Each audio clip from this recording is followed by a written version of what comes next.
ಅಂದರೆ ಎಲ್ಲೊಂದು ಕಡೆ ಸಿದ್ದರಾಮಯ್ಯನವರ ಸರ್ಕಾರ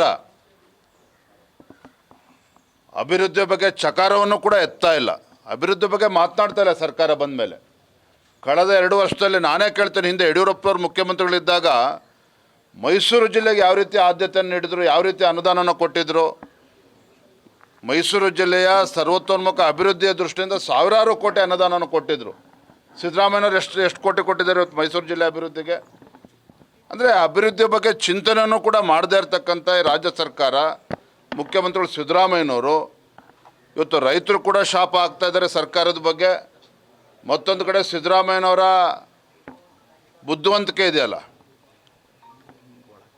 ಜಾತಿ ಜನಗಣತಿ ಅಂತೇಳಿ ಜಾತಿಗಳ ಮಧ್ಯೆ ವಿಷಬೀಜವನ್ನು ಬಿತ್ತಕ್ಕಂಥದ್ದು, ಜಾತಿ ಜನಗಣತಿ ಅಂತಕ್ಕಂಥ ಪಗಡೆ ಆಟ ಅಂತೇಳಿ ಅಂದ್ಕೊಂಡಿದ್ದಾರೆ ಸಿದ್ದರಾಮಯ್ಯನವರು. ಒಂದು ರೀತಿ ರಾಜಕೀಯ ದಾಳವಾಗಿ ಅದನ್ನು, ರಾಜಕೀಯ ಅಸ್ತ್ರವಾಗಿ ಅದನ್ನು ಬಳಸ್ತಾ ಇರ್ತಕ್ಕಂಥದ್ದು ಇದು ದುರಾದೃಷ್ಟ. ತಮ್ಮ ರಾಜಕೀಯ ಬೇಳೆ ಬೇಯಿಸ್ಕೊಳ್ಳೋದಕ್ಕೋಸ್ಕರ ಈ ಮಟ್ಟಕ್ಕೆ ಒಬ್ಬ ಮುಖ್ಯಮಂತ್ರಿ ಹೋಗ್ಬೋದು ಯಾರು ಕೂಡ ನಿರೀಕ್ಷೆ ಮಾಡಿರಲಿಲ್ಲ.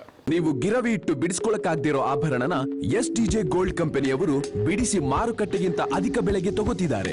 ಅಷ್ಟೇ ಅಲ್ಲ, ಒಂದು ಕೂಪನ್ ಕಾರ್ಡ್ ಕೂಡ ಕೊಡ್ತಾ ಇದ್ದಾರೆ.